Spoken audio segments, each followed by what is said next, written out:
O ministro André Mendonça argumenta que os lucros e dividendos da empresa dele, o Instituto ITER, são utilizados para o custeio de obras sociais e pagamento do dízimo à igreja. Voltando a Brasília, Janaína Camelo, o que mais o ministro falou? Como é que ele detalhou sobre o funcionamento desses recursos? Janaína. Tiago, o ministro André Mendonça disse que o que vier de lucro dessa empresa não vai ficar com nada, que ele vai separar 10% para entregar para o dízimo e 90% para investir em obras sociais e também para a educação.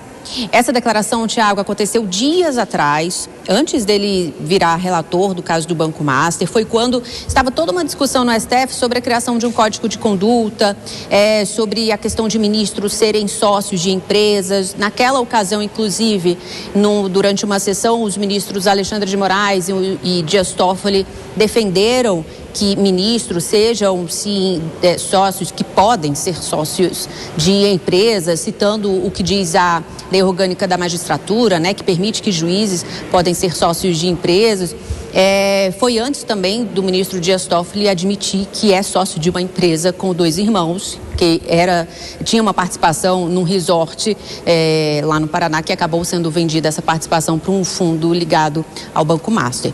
Enfim, essa declaração aconteceu durante um culto na Igreja Presbiteriana de Pinheiros, que fica em São Paulo, e esse momento foi, inclusive, divulgado nas redes sociais do ministro André Mendonça. A gente separou um trecho para ver agora. Eu, com a minha esposa e sob as bênçãos dos meus filhos, decidimos que a nossa parte do Instituto ITER será a consagração de um altar a Deus. Tudo o que vier possivelmente a dar de lucro e resultado, eu vou separar 10% para o dízimo e os 90% restante será investido em obras sociais e em educação.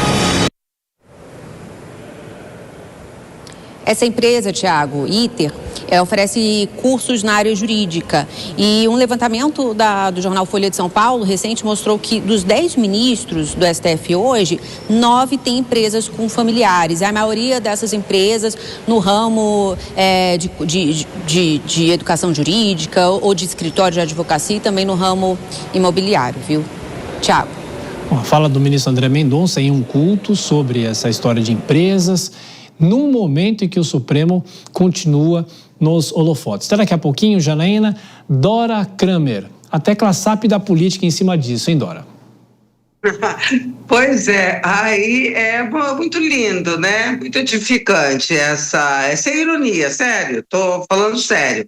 Essa manifestação, só que não é disso que se trata, não é disso que a gente está falando, para onde os ministros aplicam eventualmente seus lucros. Estamos falando, se é para ficar no campo dos negócios, é com quem essas empresas fazem negócios e se essas pessoas com as quais eles fazem negócios são pessoas que podem figurar em processos que venham eventualmente a ser julgados pelo STF. E se for esse o caso, o ministro envolvido e que tenha qualquer ligação comercial ou de amizade, que se declare suspeito para julgar. Impedido, melhor dizendo, impedido, é mais suave, né, do que suspeito, parece uma coisa assim acusatória.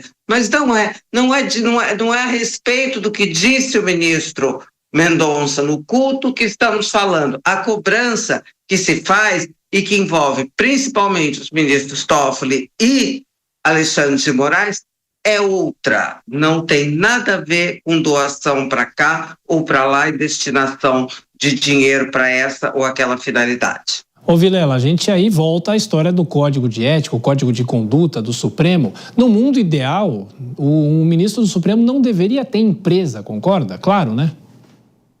Exatamente, no mundo ideal não deveria. Agora, o fato é que tendo, e a partir do momento em que é permitido, que não é vedado ser sócio de uma empresa, de um fundo, o que é proibido efetivamente é administrar essas empresas, mas ter cotas de sociedade, ter cotas de participação não é proibido. E a partir do momento que é existente, é importante que fique claro até para evitar ilações que sejam inadequadas. Então eu vejo que nesse sentido a fala do ministro André Mendonça, ela é adequada no sentido de expor à sociedade a existência de alguma empresa de caráter familiar e demonstrando claramente a forma como ele vai empregar esses valores até para evitar alguma ilação, algo que possa eventualmente prejudicá-lo num segundo momento. Nesse sentido, eu vejo que transparência demais é melhor do que transparência de menos. Agora, Dora, talvez essa fala venha a reboque de toda essa história do Banco Master, ele assumindo a relatoria? Claro, ela foi feita antes, mas já foi feita. Claro que ele fez isso num contexto de cobranças que estão sendo feitas em cima do Supremo Tribunal Federal. Há essa pressão, e é uma pressão que não veio do nada, né, gente? Vamos combinar. Os ministros, e não só o Toffoli e o Alexandre de Moraes, mas outros também, fizeram por merecer e agora estão enfrentando essa situação. Mas ela vem a calhar agora mais ainda pelo fato dele ser o relator. Agora, de novo, não é sobre isso que estamos falando.